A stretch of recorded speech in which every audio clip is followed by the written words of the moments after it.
A warm welcome to all our viewers. I'm your host, Hina from GETI Global Education Training Institute.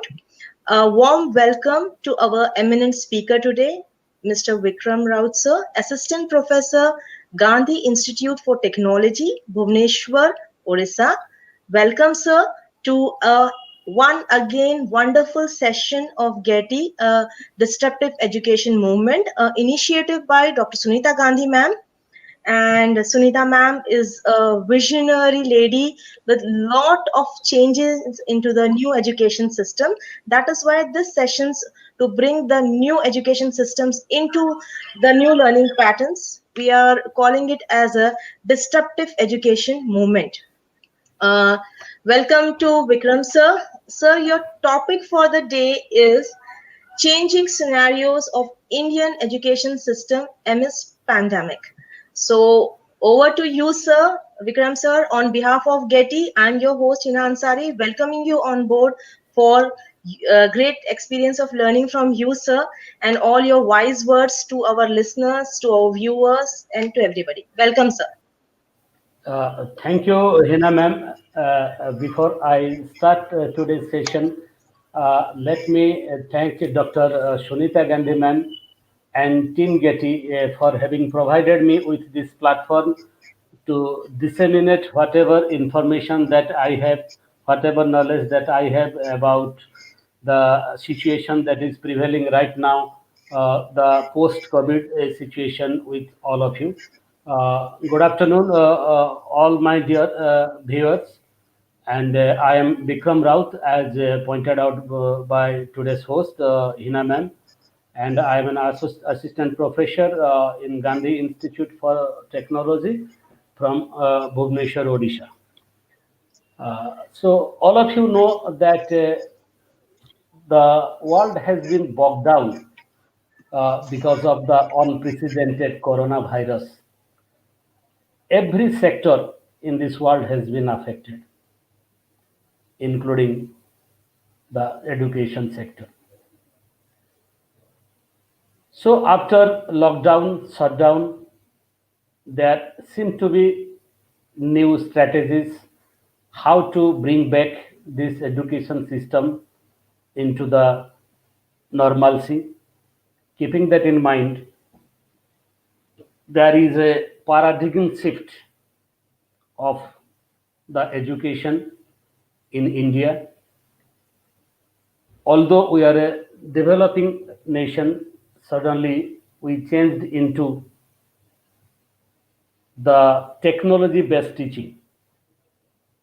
So there is online classes, there is classes on Zoom, Google Meet, Cisco WebEx, and more or less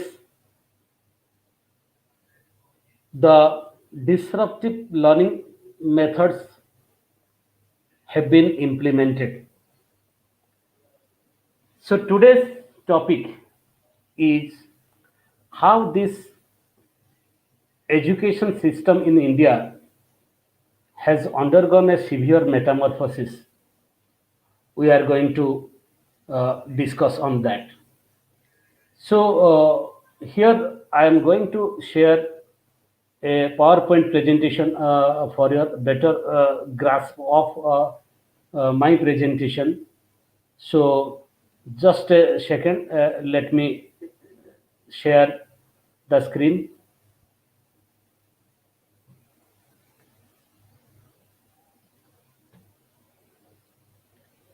So is it visible to all of you? So as the title says, the changing scenario of Indian education amidst pandemic. So today's presentation will basically, Sir, we cannot see the presentation right now. I think share the screen, sir. okay, okay.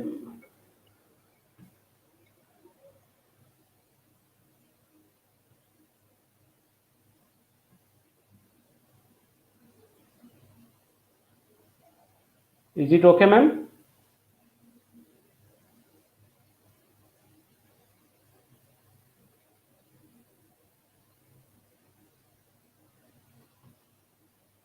Is it okay, ma'am, now?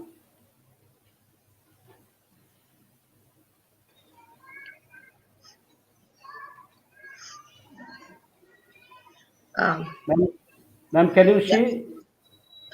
Yes, sir. Just I'm trying to put it on the screen, sir. Okay. Yeah.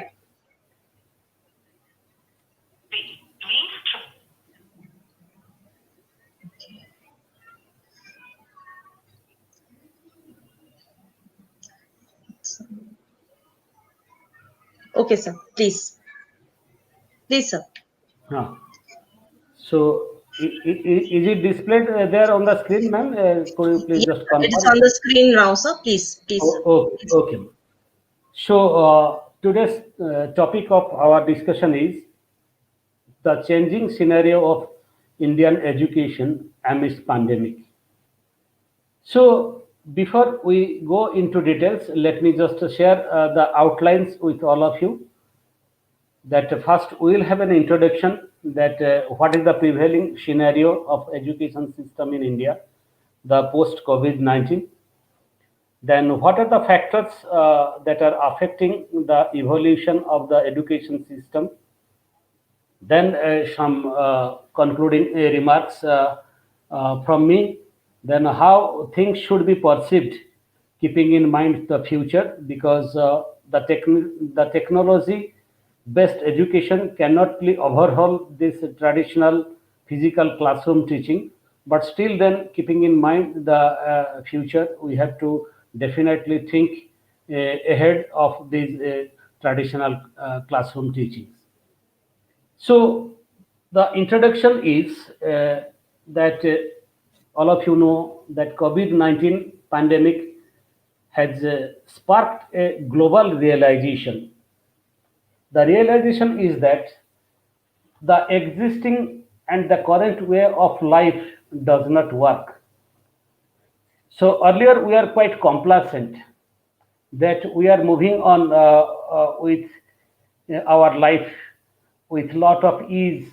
There seemed to be complete coziness in our life, but suddenly an unprecedented pandemic came and it hit hard, and there seems to be a total loss of words uh, in every sectors.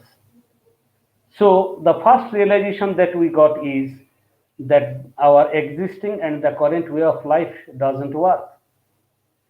Then the second realization that we got is that it has broken our perception, what is normal, and deconstructed society as we know it. So we have got a wrong perception. We had a wrong notion. What is that wrong notion? That whatever way that we are adopting, so for the dissemination of knowledge, information, the teaching learning process, it is fine and it is moving in the right direction. But that perception has been broken because we are not tested with time. So this emergency situation of this coronavirus has changed our perception, and it has become a deconstructed society as we know it. So in such a critical situation, now we thought of a change because I said just a couple of minutes before that there was a paradigm shift in the education system in India, not only in India, but the whole world is afflicted with this problem. That there is no classroom teaching, there is a problem of psychological and physiological thinking of the teachers and the students, that even long after this pandemic recedes, maybe they will be not comfortable to come back to their schools, classrooms, etc. So now there is a need, it has absolutely warranted that we have to think about a new strategic innovation of teaching methodology which will satisfy the need of the students as a whole. Then the next one is that since there are a lot of casualties, a lot of cases of coronavirus spiking every day, uh, you have to think about the coercive measures. You have to think about the preventive measures because it has upended the lives of the students, parents, and teachers. So you just can't think that what is the present psyche of the students. I am a father. I am the father of a young girl who is in her standard 8. So whenever we discuss at home that your schools might reopen in the month of October or after Durga Puja or Dashera, then suddenly I could see there is a fear psychosis in the mind of my daughter because they do not know that how they will be adaptable to that classroom teaching again after the school reopens. So it has offended, it has affected not only the students, but it has affected the parents and the teachers as well. So now we have to come with some kind of preventive measures so that the interest of teaching, interest of learning should remain intact in the minds of the students. So it is not applicable to the students, but the parents too will be keeping their fingers crossed. The parents will be definitely apprehensive by thinking that what would happen to their students, whether their children would be comfortable with the kind of environment that their school are going to provide. The teachers too will be worried about the safety of the students as well as themselves. So this situation has propelled and compelled everybody to think about a new kind of situation where there can be different type of teaching learning process. So here we can discuss about the disruptive teaching learning methods because the disruptive teaching learning method is that we have to think about the normal course of education which can be restored as soon as possible. So the clear disruption in the normal functioning of education has placed an emphasis on many questions which are previously asked and subsequently left unanswered. So the normal functioning of education, what is the normal functioning of education? So let us have a general discussion that earlier we used to think about the physical classroom teaching one-to-one, face-to-face communication. Teachers will come into the class, they will disseminate the lessons to the students. The students will grasp and they will interact with the teachers. But with this pandemic affecting everybody, and when the schools, colleges are closed for unknown time, definitely we have to think about some other methodology which will uh, definitely replace this normal functioning of education. But earlier, the educationists, the government, even the teachers, nobody has ever thought of substituting this normal functioning of education because we have never thought of facing and confronting such type of exigencies in life that these questions that how to replace this normal functioning of education left unanswered. So, what could the current effects of this global pandemic mean for the future of education? So, suddenly, when we are affected to this great extent, and in India, nearly 50 million people are affected, and with a casualty of nearly 50, 60,000 people so far. And there is no such confirmation that when the normalcy will be restored and when the school and colleges will reopen.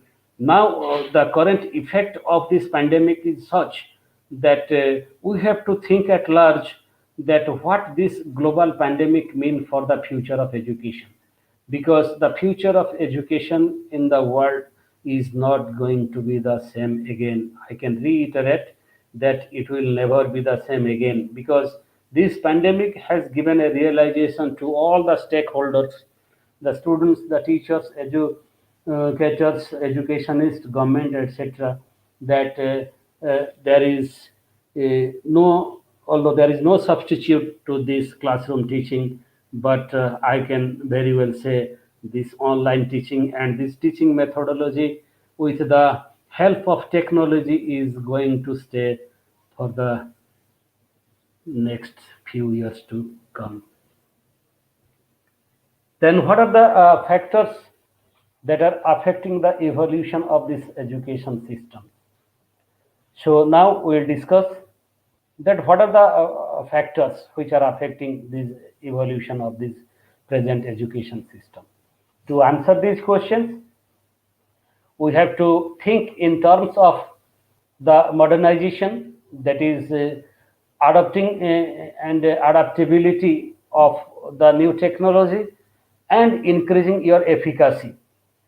So a student used to refer to couple of books only before going to a class. At that time, the teacher follows the normal books, one, two books that he refers to from the library, and he never augments his knowledge. Uh, I myself, being a teacher for last 25 years, I can easily and candidly confess that there was that normal procedure of referring to books and going and vomiting it out in the classroom. But now gone are those days. You have to think in terms of modernizations. You have to think in terms of adapting to new technology, and it is in the greater interest of the students as well as it is about yourself too, because it helps in enhancing your communication skills, it enhances your presentation skills, it also enriches your knowledge, because when you refer to technology, when you include technology as a part of your teaching learning process, not only it increases your efficiency, but it also increases your efficacy. So, in terms of affecting this education system in the present days to come, you have to think about lots of factors which should be considered now. Then, given the period of time that we have spent in lockdown and the shutdown, we could observe that there was an abrupt transition to online learning. The first couple of months, I can say the last part of March, April, and early part of May. So students and teachers, they are absolutely clueless that what is going to be the fate of their education this year, because everybody was clueless, everybody was keeping their fingers crossed. But as there is a saying that necessity is the mother of inventions, then suddenly there was a paradigm shift.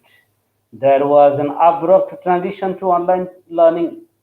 We could observe that suddenly we all were ignorant about lot of things. Like I have never heard that what is Zoom platform. I have never heard what is Google Meet.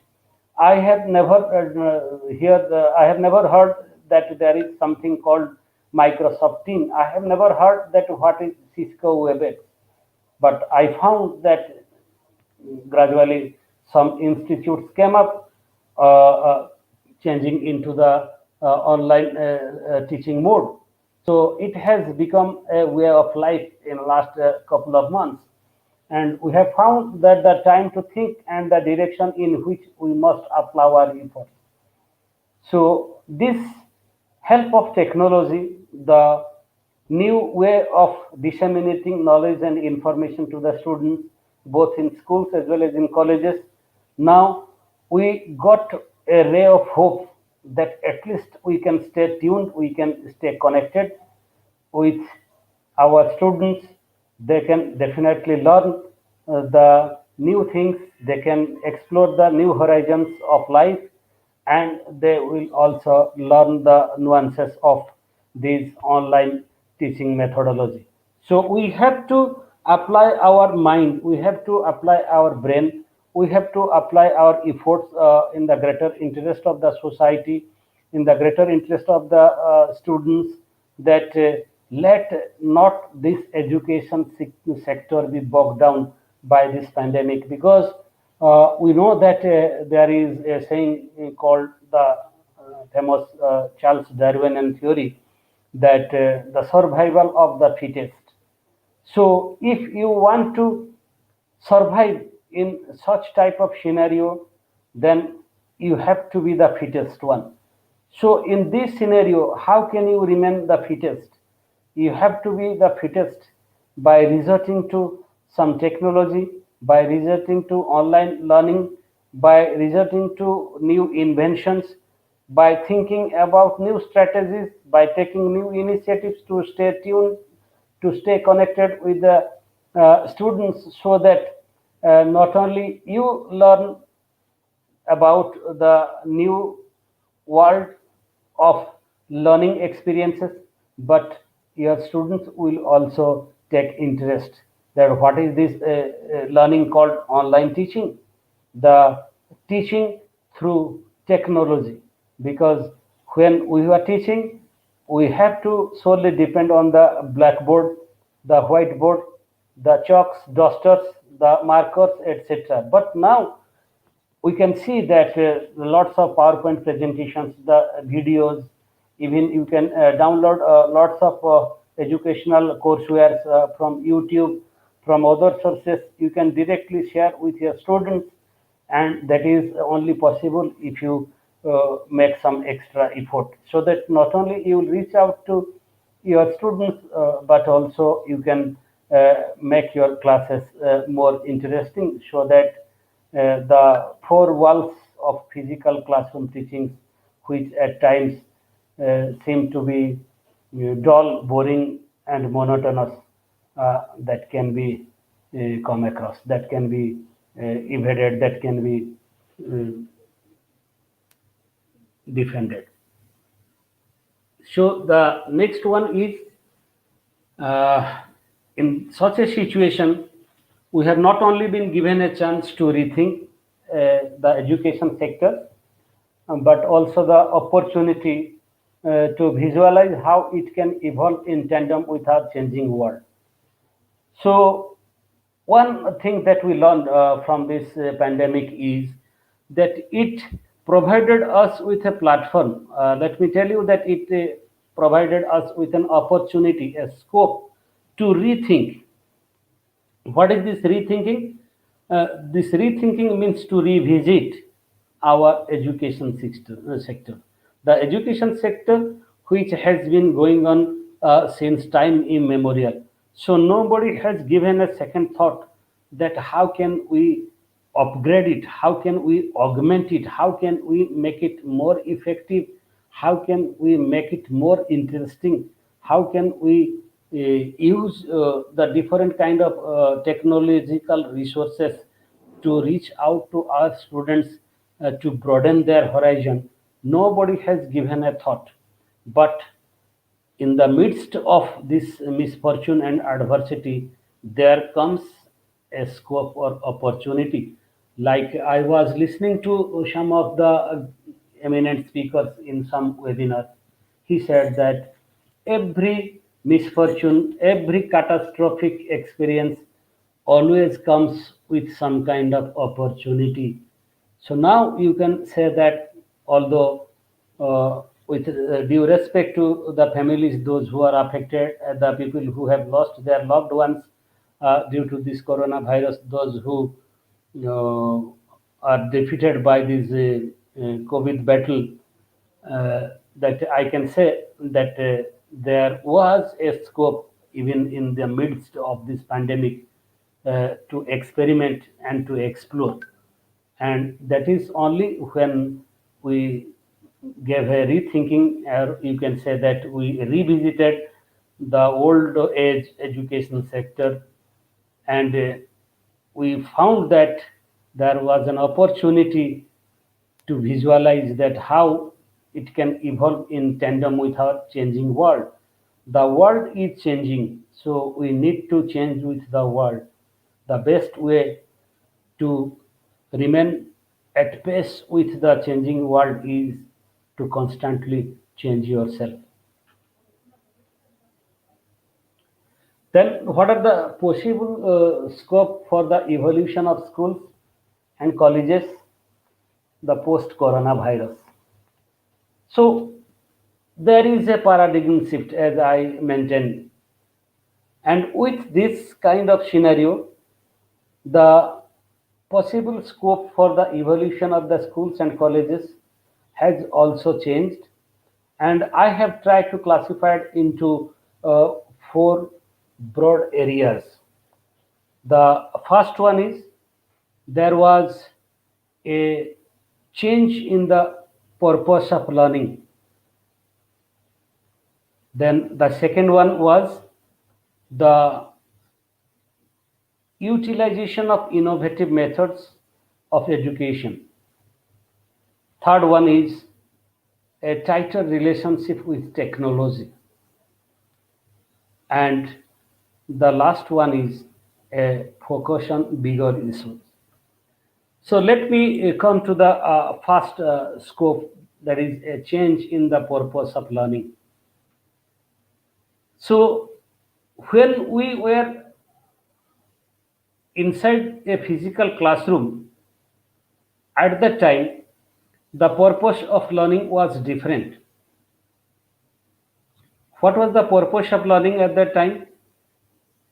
The purpose of learning was to just listen to the lectures, whatever information is being provided by the teachers, let it be grasped by the students inside the class. Then the students may ask or may not ask. The teacher will ask once that have you understood? Teachers will say, sorry, the students will say yes. Then the class ends. But here there is a change in the purpose of the learning. What is that purpose? The course of learning and the way curriculums are taught may change. Remember that. The government is contemplating, the government is mulling the idea that there may be a change in the learning of the lessons. There could be a possibility that your curriculums and syllabi may have to undergo a change. And some of the aspects that were once considered fundamental to education may be revised to largely accommodate the life skills of futures. So, without having an iota of doubt, I can say that the objective and the purpose of learning will definitely be changed. Why we think so? We think so because the past experiences of resorting to the teaching learning process using the prescribed curriculum and the syllabuses were purely exam oriented. The marks speak about the success of a student. If a student scores good marks in the exam and if his progress card displays a good grade, we presume and we assume that the student is a successful one, a brilliant one. But we have never thought that way, that how for the curriculum and the syllabi prescribed and designed for this particular student for a particular program or course is relevant to the present day requirement. So nobody has ever bothered to think about that. So now it is high time that we need to revisit by thinking about the changes that might take place in future. What are the different type of courses that we are going to accommodate so that the students will be successful in his life to confront the challenges that come their way. So largely we will be discussing about certain kind of curriculums in which we can accommodate the life skills of the future, so that when any kind of emergency situations crop up, the students would be able to cope up with that. So that is something that preparing the students to meet challenges of future. So this is called a change in the purpose of learning. It was not there earlier because it was quite relevant to the knowledge of reading from a book, and how are you going to produce your knowledge in the form of writing in the answer scripts. So that purpose of learning need to undergo a change with the changing time. So this is something that we felt the necessity the post COVID era. Then the next one is the utilization of innovative methods of education. So utilization of innovative method means exploring the different innovations, the innovative methods of education. So here we should learn that the students should be taught not about just their career, not just about their exam, but they should also require some of the life skills, like how to be resilient, not bogged down, not to go into depression, how to be adaptable to different situations, how they can go for a collaborative learning experience, how to communicate with the outer world effectively, how to show their empathy, how to be creative in their lives, and how to develop their emotional intelligence. So these are some of the life skills. Those should be incorporated in the syllabuses. May I just draw the attention of the educators, educationists, panelists, the viewers, those who are watching me today. I may be wrong, but I can say that yes, the future courses, the curriculums needs to be changed definitely. We must incorporate the skills like resilience, adaptability, collaboration, communication, empathy, creativity, and emotional intelligence. So for a student, learning about emotional intelligence is definitely important. Emotional intelligence, the term coined by Edward D. Bono, the famous psychologist from Malta. So it was his principles of knowing emotional intelligence. So when you are a student, you should try to uh, realize the level of the emotions of your teachers, your fellow colleagues, your schoolmates, and same way the teachers should also try to learn the emotional quotient, emotional level of the students, and how there can be, you can say, a kind of normalcy, so that in case of different kind of situations, wrongdoings, the students will not be affected emotionally, psychologically. So they have to raise the level of their emotions, and the creativity, empathy, all these things should be taught to the students in the class, which is terribly missing in our present syllabuses, or which is terribly listening in our present courses. Then the learning in schools and colleges will have a new purpose. And what is this? It will be a major deviation from the information focused education of today.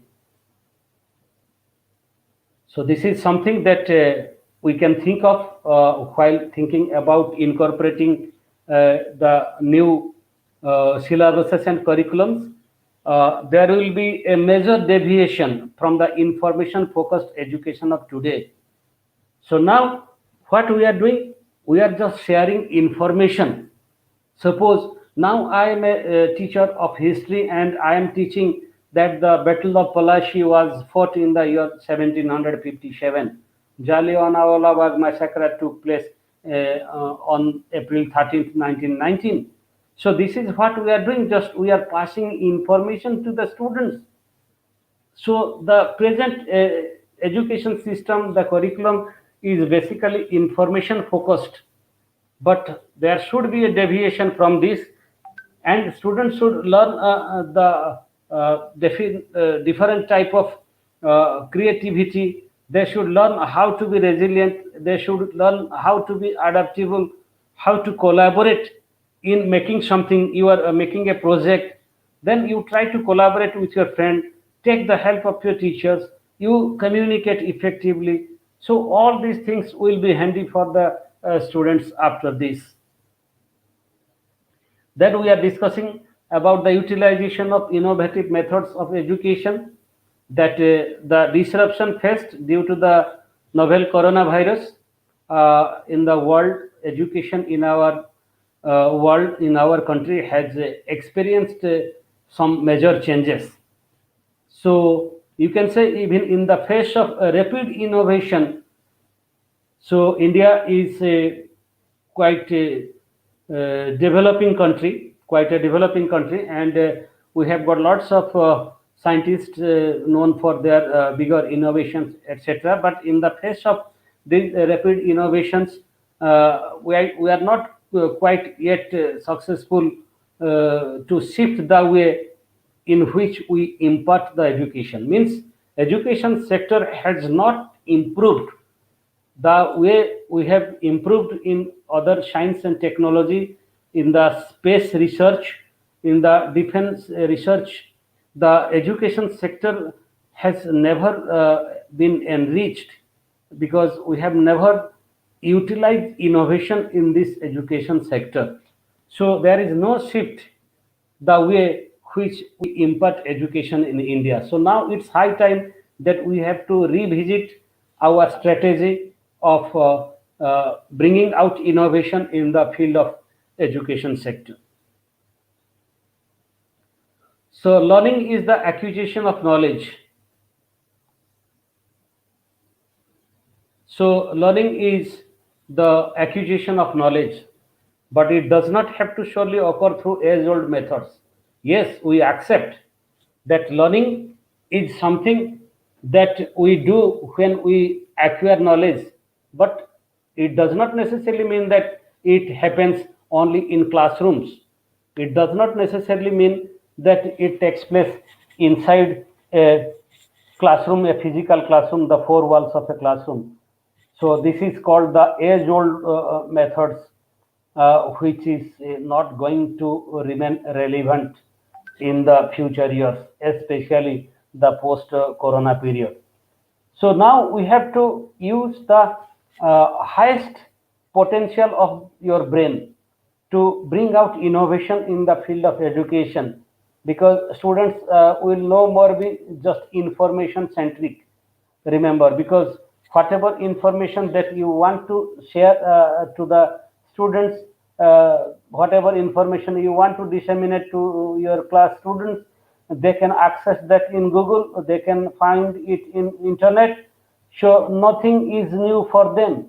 So a teacher can be very well substituted by the internet or by the Google. So keeping that in mind, you have to use the highest potential of the brain to bring innovation into your style of functioning. So innovation should be brought out into your scheme of things to make your classes more interesting, to make your classes look lively, and it is, you can say that it is more interesting. So instead of being taught, can students be given an experience that influences their learning? So the major thrust area for us now is that instead of teaching the students in the class, we have to now think of a different way of sharing some of the experiences that will influence their learning. Suppose now you can say that suppose Thomas Alva Edison has invented the electric bulb. But what was the situation in which he invented this? Don't just pass that information on to the students, but it's better that you should narrate the experiences involved in inventing that. Maybe I'm not too sure, but I have read it somewhere that he had invented this during some kind of plague, 1921 or something like that.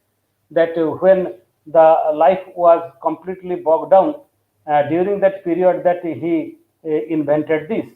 So if you narrate the experiences of Thomas Alva Edison with your students and how he could manage to invent a new thing, this might inspire, this might influence the students, and it might help them in learning. But if you simply say, who invented this bulb?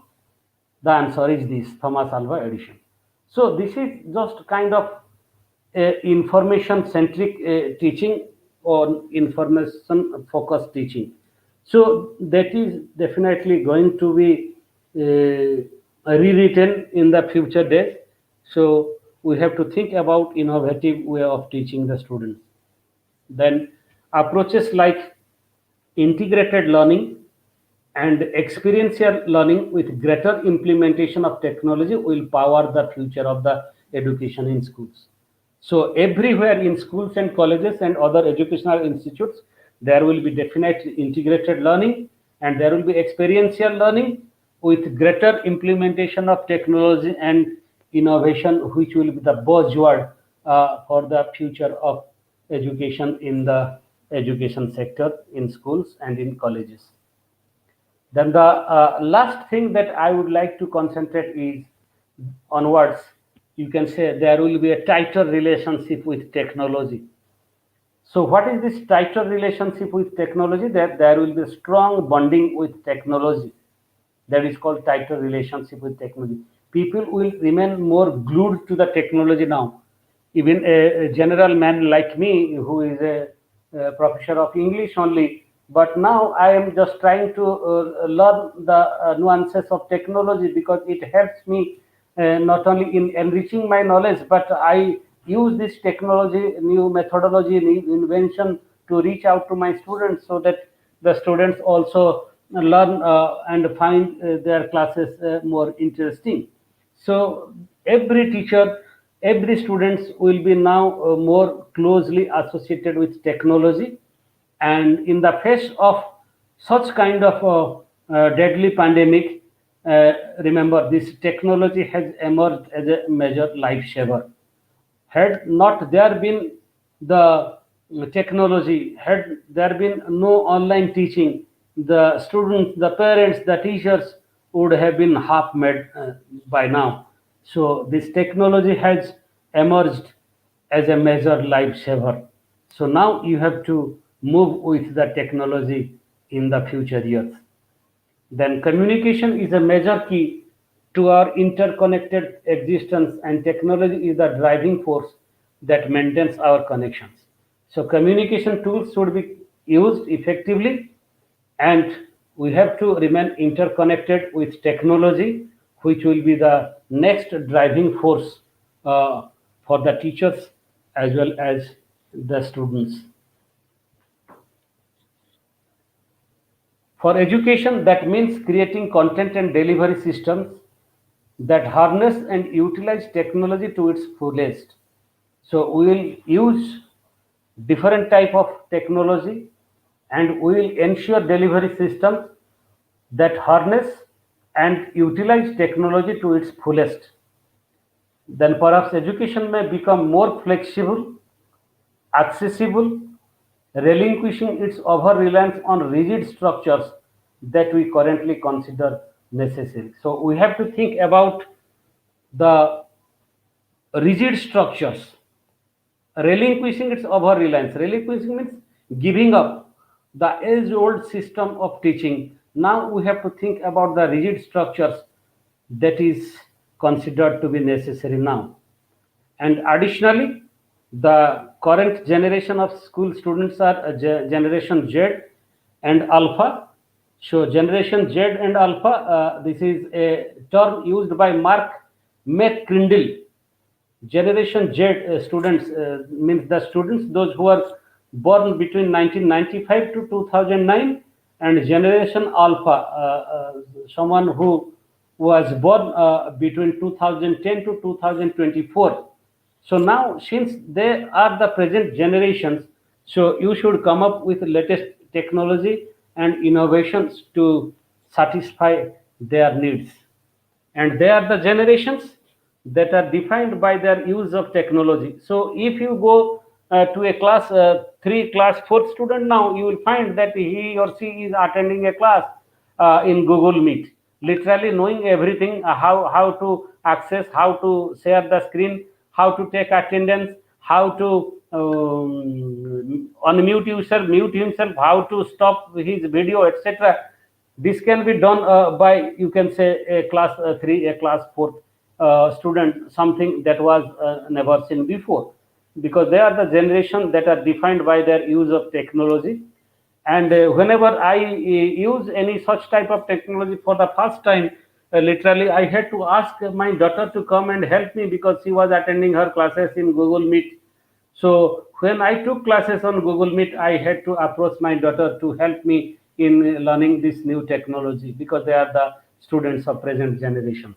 So it has become an extension of their consciousness, and they do not know a world without it. So to them, technology is not a new thing. They are quite familiar with this, and they are quite tech savvy, you can say. The future of education will find no room to ignore the utilization of technology, since it may very well be the best platform to empower learning in an age that is integrating technology as a way of life. So one thing is certain, the bottom line is that the future of education uh, will be definitely more technology centric, and the age old teaching methodology will take a backseat, because it will be the best platform to empower learning in an age that is integrating technology as a way of life. So these generations, referring to this Alpha and Z, these generation could influence the evolution of education, as they themselves are the ones who are majorly impacted by this pandemic. So these are the students, those who were born between 2010 to 2024. They are the students, those who are affected and impacted greatly and majorly by this pandemic. So they are in the best position to learn and to grow from it, because this generation, since they have experienced what this pandemic is and how their life was impacted, how their education was impacted, they are in the better position to influence the evolution of education in the days to come. Then the last topic of today's discussion, that focus on the bigger issues. Since you never know that when this pandemic is going to recede, when it is going to be completely ended in the world, in our country. So a bigger issue remains to be confronted, to be answered before us, is that how will you ask the students to go back to a way of life that compromises their physiological, emotional, and mental health? So now we are so scared, the children are so scared, they are not only affected emotionally, physiologically, and mentally, that we do not know that even long after the pandemic recedes, uh, how we how we will ask the students to go back to that normal life of their school, to mingle with their friends inside the classroom, because it has once compromised their physiological, emotional, and mental health. So that pure psychosis will be very much there. So this is a major issue that will definitely challenge us in the days to come. And another bigger issue that remains for us is that how we will still ask the students to get up to attend school at a time when their brains are not suitably active. So suppose you say that government opens the schools in the month of November first week, immediately after the Shara vacation. But the brains of the students are not ready to accept. They are still scared by this coronavirus. Their parents are still scared of this.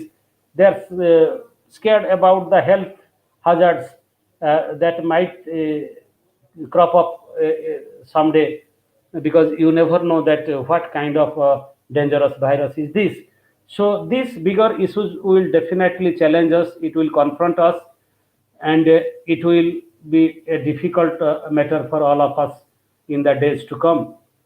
Then how will teach the students about protecting the environment while asking them to sit in the buses that move through the traffic and leave a large carbon footprint? So the same students will now apply in their school buses to the schools. So how are you going to cajole them? How are you going to pacify them? How are you going to console them that you travel by your school bus, you go and sit there in the school bus and move through the traffic that leave a large carbon footprint? That means the environment around is quite alarming. So you should have a normal mentality. So that is a challenge. The world could require a different focus tomorrow than it does today. Perhaps education post COVID 19 will embrace learning from science and emphasize a greater focus in issues that endanger our health, society, life, and earth. So there are different challenges, but here one thing that will confront all of us is that how are you going to embrace the learning from science and technology, the post COVID 19 era, because we have to emphasize on a greater focus on issues that endanger our health, society, life, and earth. So COVID-19 may have been the catalyst for a change that has been long pending. We said that in the midst of this misfortune, in the midst of this coronavirus, there was a scope for learning. That's why you can say that COVID-19 may have been the catalyst for a change that has been long pending. But we will witness that the global health crisis may likely be the adoption of approaches that were sought in it. So the education system will be definitely changed. We have to think, keeping in mind this health crisis, how the students are not going to be affected by the very fear of this virus, and the world may never go back to what it was pre-pandemic. So that is something that I would like to reiterate, that life will never be the same again, education will not be the same again, because this online teaching, this technology based teaching is there to stay. We are not going to be the same person, the same teacher, the same student that we used to be in the pre-pandemic period, but we can count on it to adapt to the future. So we must learn now how to adapt to the future, irrespective of what it contains. So with this, I end my presentation. Any queries?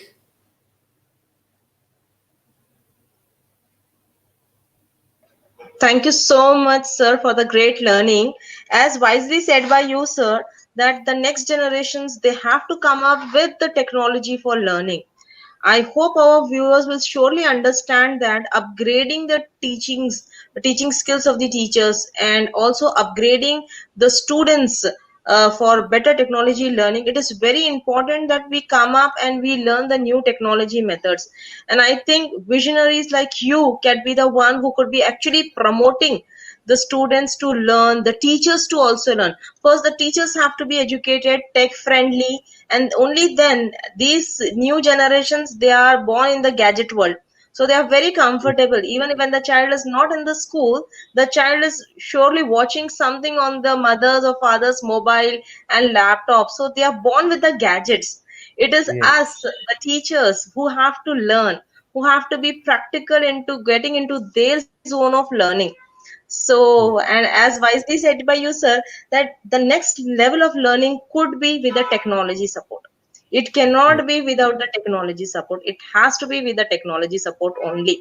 So, thank you so much, Vikram, sir, for all your inputs. I hope I have made a list of 2 pages for all your inputs. Actually, making sure that I'm writing the inputs from your side was wonderful learning journey for me.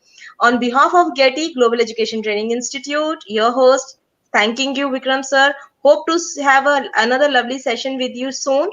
And have a great day, sir. And we'll be connecting with you. Thank you so much, sir. Okay. It's my pleasure, ma'am. Thank you, sir. Well, Have a great I, day. Bye. thank you, ma'am. Thank you. Thank you.